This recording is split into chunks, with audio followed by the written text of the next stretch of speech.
took 42 hours before the Thursday night meeting to figure out how to fix this. It is the City Council's first and only woman, Alder Ethel Brown, from the 10th Ward, University Heights. Same ward that Eve Galanter represents, same ward that Shiva Bidar Silaf represents, Sheila Chife represented it. It's Ethel Brown who comes up with the compromise to put it all together. Her compromise is to exempt rooms in private homes and owner-occupied apartment buildings.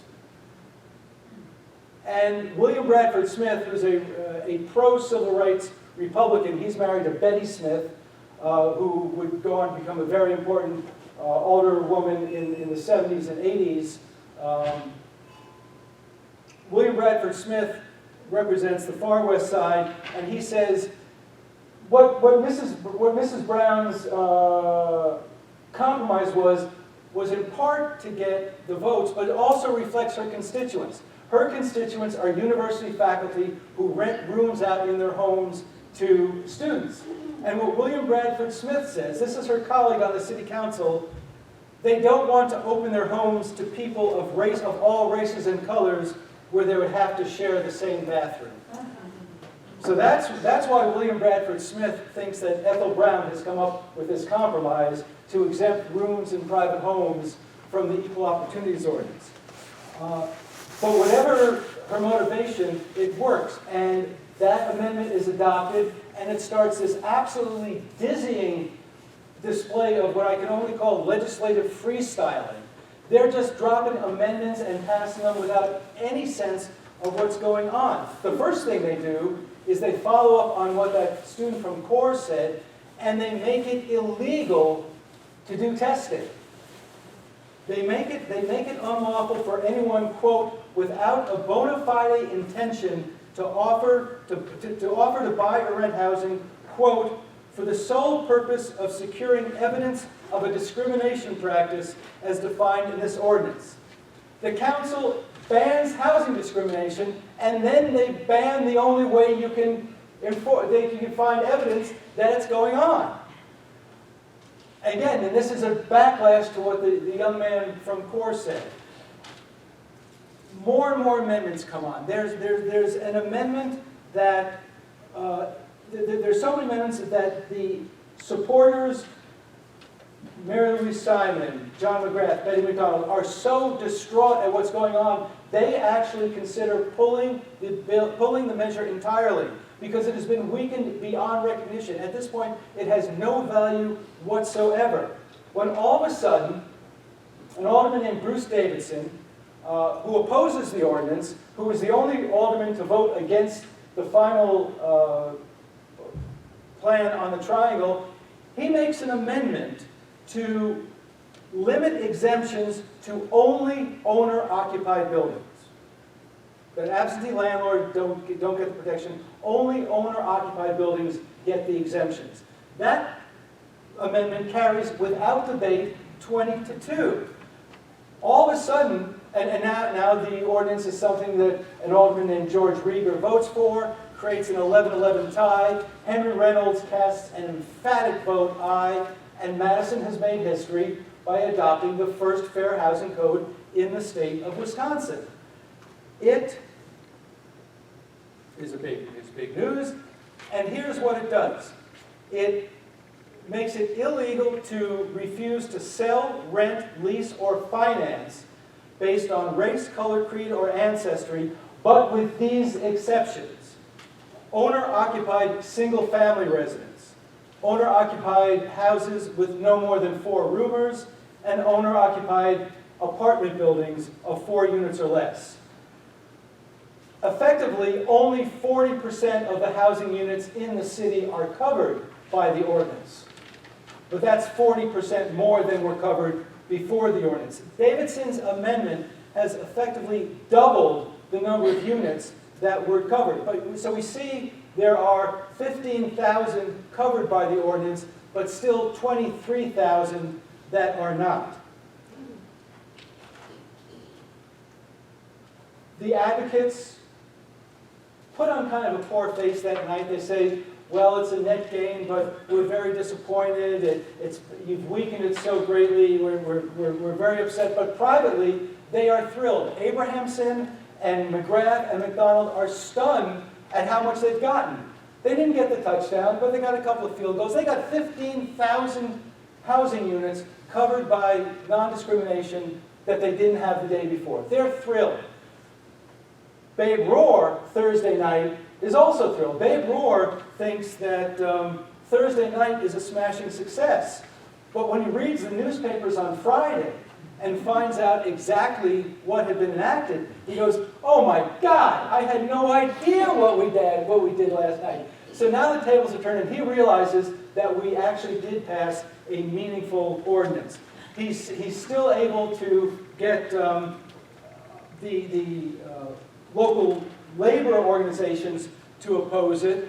And again, we see the State Journal is very amused at all the alders that the Cap Times endorsed voting against it, whereas their conservatives, more conservatives voted for this ordinance than did labor-friendly Democrats, labor-friendly aldermen. It's inexplicable, but that was the politics of the construction trades at the time. Was Cap Times still liberal then? Oh, Cap Times was, yeah. And then the Wisconsin State Journal leans left? No, the Wisconsin State Journal was conservative. The Cap Times was liberal, but on this they agreed. There were a couple of issues in the 60s that they agreed on. They both supported the Fair Housing Code. They both supported urban renewal. They disagreed on Monona Terrace. They disagreed on the Monona Causeway. But on this, they were the same. And what's embarrassing to the Capital Times is that 5 of the people they endorsed in the last election voted against the Fair Housing Code. So that's the joke that the State Journal is playing on the Cap Times. Look at all the conservatives we endorsed who supported it. Look at all the liberals and the labor-friendly Democrats you endorsed who didn't. So now we have an Equal Opportunities Commission. Henry Reynolds makes the appointments. He appoints Chester Zmudzinski and Reverend James Wright. And we see Betty McDonald and John McGrath. The 2 people we don't see in that picture, of course, are Shirley Abrahamson and Marshall Colston, who, for one reason or another, Henry Reynolds did not see fit to put on the Charter Equal Opportunities Commission. So that is the story of the adoption and the creation of the Fair Housing Code, which I had hoped to get to last week, but I wanted to give the story in full tonight. So now to Urban Renewal and Civil Rights 64-65. Is that clock accurate? The clock is accurate. Yes. So, in 1964, anger and fear and scandal and greed, which is a bad combination, almost killed the Madison Redevelopment Authority and end urban renewal entirely.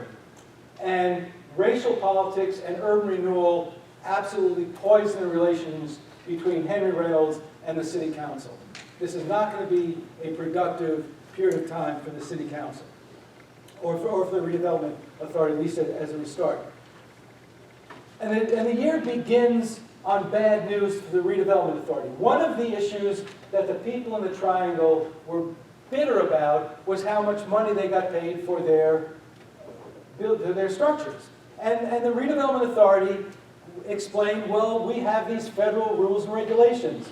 We have the 2 appraisals. We can't pay you for lost income. We can't pay you for inconvenience and because you're an unwilling seller. But they do a report in January 1964 that shows if the Redevelopment Authority had followed the same rules that the City of Madison followed in acquiring land for the Causeway or the library, the Redevelopment Authority would have paid an additional $890,000 to those property owners on the Triangle. If the Redevelopment Authority had followed the same rules that the university followed in acquiring land for the Southeast dorms, they would have paid $1.4 million more than the Redevelopment Authority paid to the people in the bush. So when the people in the bush complain about how much they were paid, they have an absolutely legitimate complaint. They look at, they may have had a friend with a similar house that got taken by the city or the university who got twice as much money. Different rules, but that's a tough argument to make. Hey, they took his house, you took my house, why is he getting twice as much money as I am? So that's the first bad news that hits the Redevelopment Authority in 1964. Then we see the Redevelopment Authority cutting a deal for our old friend Chester Smudzinski. Now remember, Chester Smudzinski is the chairman of the Local Committee on Urban Renewal. That is the body that is created by the federal government with mandatory reporting rights on what the urban renewal agencies do. He's also the director of the Madison Neighborhood Centers and the head of Neighborhood House in the Bush. And now they have to relocate Neighborhood House, and they're looking for some land at the corner of Milton and South Brook Street. And Roger Rucknow says, okay, $2 a square foot. Chester, wearing his Neighborhood Centers hat, not his chairman of the local committee hat, says, gee, I think I'd rather pay $1.50 a square foot. And the Redevelopment Authority, the members go, yeah, let's only have them pay $1.50 a square foot instead of $2. Now maybe that was the correct price, but you still can't get away from the appearance of the man who has the authority to comment to the federal government on how good a job the Urban Renewal Agency is doing, getting favored treatment from the Redevelopment Authority. They hire his wife one year, they give him a break on his land the next year. That's the kind of thing that I don't think would fly in today's ethics standards. Okay, so now we're back to the two big university issues. This photo from late summer of 1964, 2 to 3 dorms are built. This will open in 1964. So here we see the 700 and 800 blocks of University Avenue. The 2 blocks in the city with the most development potential in the city because of 3,260 students and a campus. So the university wants that land for graduate housing, some graduate classrooms, and then what they're going to do is lease the land back to the people they just took it from. The university's plan is to create this dummy corporation called the University Park Corporation. Put A.W. Peterson, the vice president of the university, in charge of it. He's the business guy. And they're going to use eminent domain to take this land, build the classrooms and the dormitory for graduate students, and then lease the land back to the people they just took it from. Lorenzo's and Three Bells and the Suzuki guy are not happy about this. They don't want to have their land taken away and then have to lease it back. They want to keep their land. So in January '64, the University Park Corporation formally proposed, which the regents have created, formally proposed to the regents that they create Murray Mall. This issue is going to bubble around for the next year and a half. This is the Murray Mall project. And this, again, is the General Neighborhood Renewal Plan. The university wants federal money to acquire the land for the southeast dorms. $9 million is at stake. In order to get that money, they need an urban renewal district to be created and to study what university expansion will do to the surrounding neighborhoods. So the initial proposal is a general neighborhood renewal plan stretching from Spooner to Mound to Washington to Wisconsin Avenue, 496 acres. That is the general neighborhood renewal plan. Those are the two university-related issues.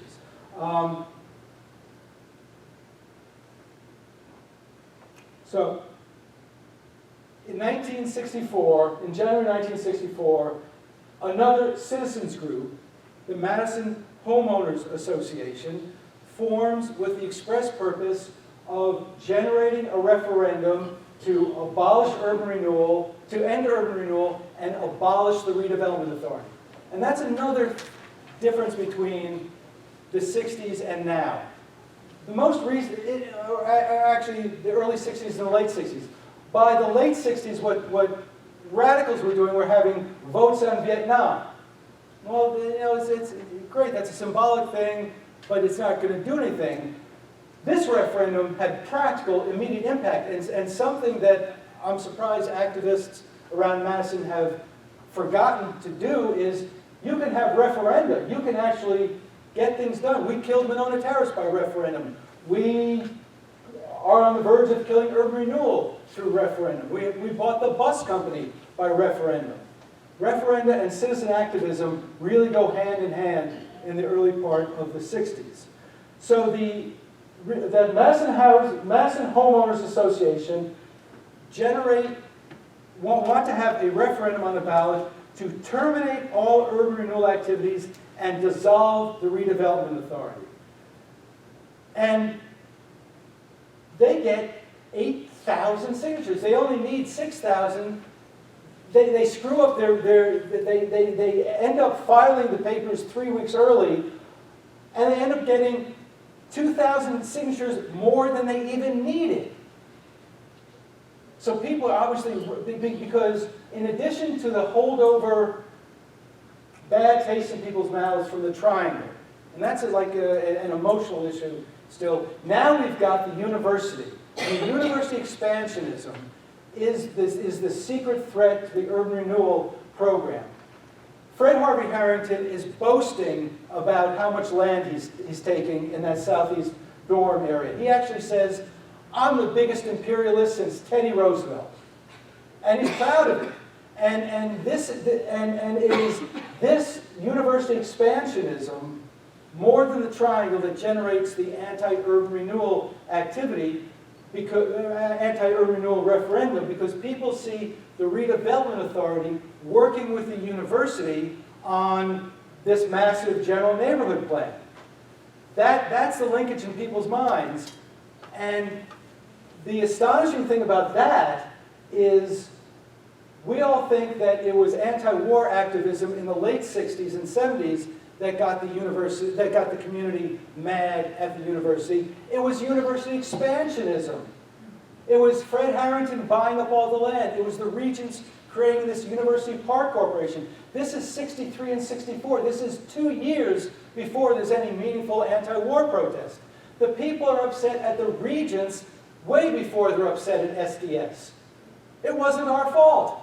It was the adults' fault. So now the issue is there going to be a referendum on the ballot? And the supporters of the referendum want it in April because they can really target individual aldermen in April. April is when the spring election is. It's a low turnout. Mayor Reynolds, who supports the redevelopment authority, wants it in November. It'll get lost in the presidential, with the presidential turnout, it's bound to fail. The referendum is bound to fail because of the massive turnout. Whereas in April, only the really dedicated people who want to come out and vote to kill urban renewal will vote. So he wants it in November. The advocates want it in April. And City Clerk Eldon Hole moves heaven and earth. He calls in additional workers. He works till midnight, and somehow he gets it scheduled for April 7th. I don't know why Eldon Hole, I knew for 20 years as a city clerk. I have no idea why he did this, but Eldon Hole gets it on the ballot for April 7th. One of the ironic things is, you remember last week when I talked about Henry Reynolds campaigning against Albert McGuinness, who was the chairman of the Redevelopment Authority, and Henry Reynolds is blaming all the mistakes of the Redevelopment Authority on Albert McGuinness. And he's saying all these terrible things about the Redevelopment Authority and urban renewal. That's in early 1963. And Henry Reynolds is unwittingly helping to unleash the forces that are going to threaten the entire urban renewal program a year later. Those nasty things that Henry Reynolds said about urban renewal when he was running against Albert McGuinness in 1963 are going to come back to haunt him in the spring of 1964 when he's fighting to protect urban renewal and save the Redevelopment Authority. There are a number of newspaper stories. The newspapers covered this incredibly. I mean, every day there'd be a big story about urban renewal, usually supportive of it. Both newspapers supported urban renewal, and they wanted to see it succeed. They were honest about the problems, but they wrote favorably about it. The League of Women Voters opposed the referendum. And remember, here again we've got another one of those no means yes. If you support urban renewal, you vote no. So a no vote is against the referendum, it's to save urban renewal. The League of Women Voters is against the referendum and supports urban renewal. The mayor, the president of the university, the entire power establishment of the city of Madison is against the referendum and in favor of urban renewal. It's not even close. I mean, not even close. The newspaper is editorializing against it. The League of Women Voters, the mayor, the president of the university. The referendum to kill urban renewal fails by 367 votes out of 36,655. With every important person and institution in the city supporting urban renewal, it survives by 1%. 367 votes out of 36,000. And you can see the raw numbers there. The people on the east side voted against it. The people in the Triangle voted against it. People in South Madison voted for it because they were next and they wanted urban renewal in South Madison. But in the Triangle and the Bush and the east side, they voted against it. A couple of pro-urban renewal aldermen lose their election.